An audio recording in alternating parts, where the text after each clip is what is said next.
It is the Morning Brew with friends. We got a great show on Thursday morning. Our buddy Jim Stanek is here with us, and he just got back from a crazy trip, hiking a crazy mountain. We'll talk all about that in a second. Maria is here from the Greek Festival, and I'm going to learn how to make baklava. Our buddy Greg Mays is here. We're going to talk about Bourbon History Month. I can't wait to learn all about that. And we get the best of what's trending with Joe Marie, all in the Morning Brew with friends.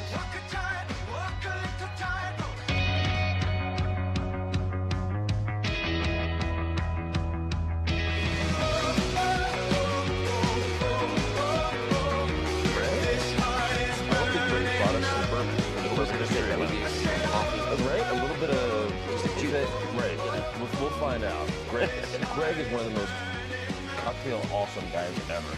He's got the Simple Cocktail site, so we'll find out everything we can make with bourbon, which is one of my favorite. Oh, wow. One of my favorite bottles. You know, it's just a nice bourbon on the rocks. Right. You know, we'll find out. But first things first on Morning Brew with Friends, we got headlines that are brought to us by our friends at the Tony and Guy Hairdressing Academy.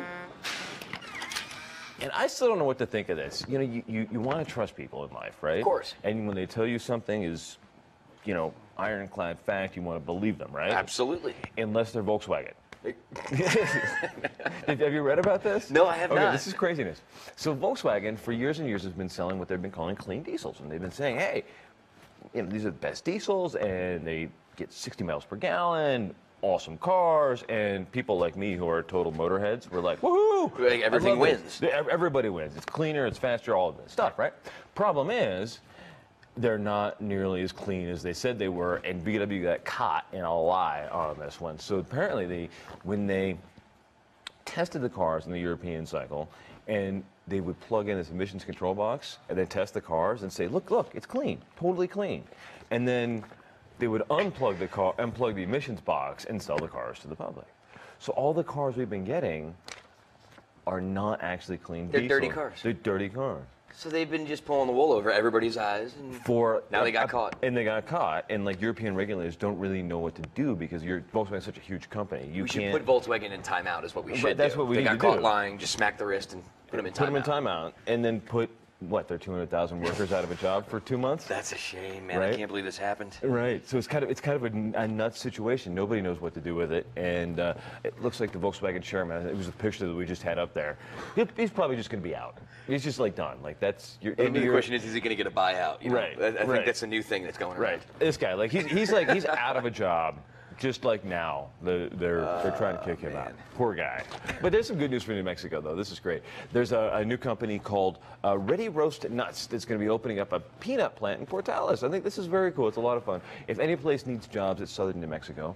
Absolutely. And Portales is going to be the home of a new peanut roasting plant.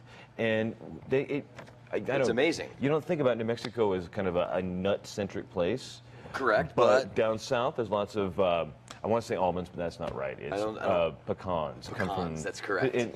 And pistachios is what they're telling me here. Well, also from down south. But also peanuts. Go figure, right? Well, I think it's great for Portales. I mean, I've had a chance to drive through there. This is going to be great for that community, and it's going to be great for New Mexico. So kudos to the peanut plants. Anywhere we get 200 new jobs in the state is a win. It's a win, absolutely. And then I love this, too. This is a new infill project. I'm totally a fan of infill projects. I love, like, the urban life myself. Okay. You know?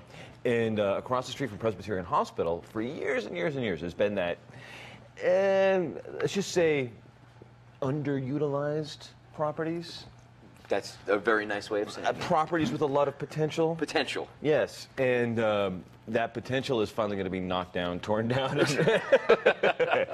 And these guys are actually the Titan Development guys, are going to be tearing all of that down and building a new 12.5-acre mixed development site across the street from Presbyterian, which is just kind of right there on the other side of the freeway, just on the east side of the freeway.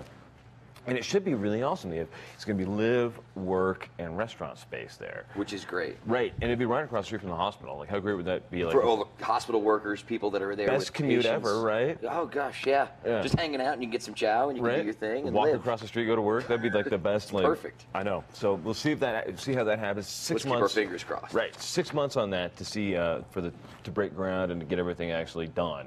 But the plans look very, very cool. And you can check them out at the Titan Construction website. And then Governor Martinez is out in D.C. this week to meet this guy.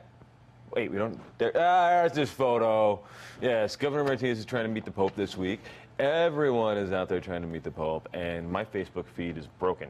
with pictures and quotes and everything of the Pope. You know, I got to tell you, probably one of the coolest popes we've ever had. Right. I mean, hands down, he's trend-setting. He's doing great things out there. So I can't blame Governor Martinez for trying to get out there. I would, you know, if I mean, had a chance. there's a lot of people across the country that are going. Right. Well, we should have put in for like the morning brew in D.C.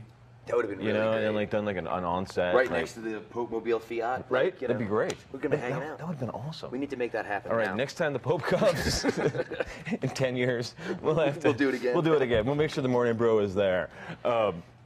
And I guess he's going to be on the ground today in D.C. talking to a joint session of Congress.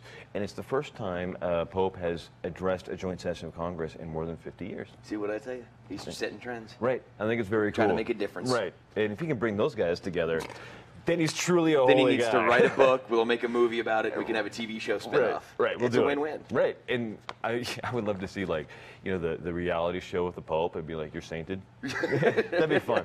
That'd be a blast. And this is cool. We were talking about this earlier. How much fun is this? Soccer Bar coming to Albuquerque. So there's a place that's going to be called PKs, for Pizza and Kegs, which is perfect. Pretty easy to remember. But there's a place in town called the International Indoor Soccer Arena, which I haven't been to yet, but I've been meaning to go. It's an indoor soccer.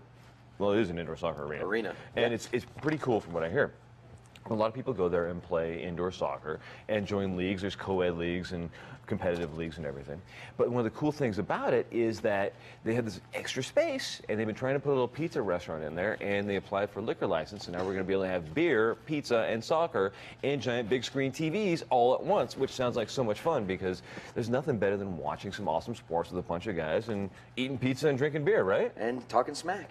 I know. It's the way to go. It's a great Friday night. I love it. So I can't wait to see if these guys open. And then finally, last thing, a local has made it to the final round of The Voice. This I did not hear about. This is cool. Her name is Kata Wade, and she's from Albuquerque. And she's been trying to do the whole music thing in L.A. for a few years, but she grew up here. And The Voice, you know, how it works is they have the blind singing contest part, you know? And then there's all the judges, and they turn around in their chairs. And Pharrell Williams, Blake Shelton, and Gwen Stefani, as soon as she started singing, turned around in their chairs and picked her for their teams. Wow. So let's support this local Albuquerque singer, and let's get her out there. You know what? If you don't watch the show, get out there and vote. I'm going to do it Let's now. make a difference for Right? it. I think it'd be great fun. That's to awesome. have a local on The Voice. Absolutely. So we're back in a couple of seconds, and you're going to tell us all about your big mountaineering trip? Go. Yes, I will. Sounds like a plan on the Morning Brew with Friends.